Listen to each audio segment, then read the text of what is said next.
അതിൽ 4 തിരിഞ്ഞപ്പോൾ ഞാൻ ആരെന്നറിയില്ല. 4 എന്നുള്ളത് പ്രയോഗമാണ്. 4 ഗുണിക്കണം 6 എന്ന് പറഞ്ഞാൽ 24. 4 ഗുണിക്കണം 6 24. 24 എന്നുള്ളത് കലിമയെ സൂചിപ്പിക്കാൻ വേണ്ടിയിട്ട് സൂഫിയാക്കൾ ഉപയോഗിക്കുന്നൊരു പ്രയോഗമാണ്. ലാ ഇലാഹ ഇല്ലല്ലാഹ് എന്ന 12 അക്ഷരം, മുഹമ്മദ് റസൂലുള്ളാഹ് എന്ന 12 അക്ഷരം രണ്ടും കൂടെ ചേർത്ത് 24. ആ 24-ന് 24 ഒന്നും പറയാതെ 4 ഗുണിക്കണം 6 46. 46 എന്ന് പറയുമ്പോൾ അതൊരു പുഴ പോലെ തോന്നൂലേ? 46 എന്ന് കേൾക്കുമ്പോൾ ഒരു പുഴയുടെ ഓർമ്മ വരൂലേ? ഇല്ല എന്നതുപോലെ അതിന് അങ്ങനെയും പറയാതെ ചിലരെങ്ങനെ പറഞ്ഞെന്നത്,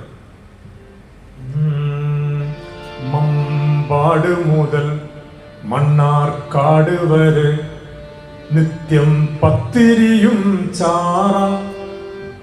ഒരാള് പറയാ, മമ്പാട് മുതൽ മണ്ണാർക്കാട് വരെ നിത്യം പത്തിരിയും ചാറ. അത് മുറിയാതെ തിന്നാൽ ഉദവി തന്നാൽ സംഗതി ബഹുജോറ. എന്താ പത്തിരിയും ചാറോ? പത്തിരിയും ചാറോ? പത്തിരി 10 × 2 എത്ര? 20. ഇത് ചാറ് 24. മമ്പാട് എന്ന് പറഞ്ഞാൽ ഒരു മൺപാടായി വരുന്ന നേരം തൊട്ട് അല്ലേ, നമ്മളൊരു മൺപാടായി ജനനം തൊട്ട് മണ്ണാർക്കാട് മരണം വരെ എന്താണ്? പത്തിരിയും ചാറ. പത്തിരിയും ചാറെന്ന് പറഞ്ഞാൽ എന്താ?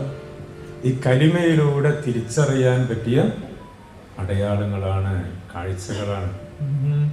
മമ്പാട് മുതൽ മണ്ണാർക്കാട് വരെ നിത്യം പത്തിരിയും ചാറാത് മുറിയാതെ തിന്നാൽ ഉദവി തന്നാൽ സംഗതി ബഹുജോറ.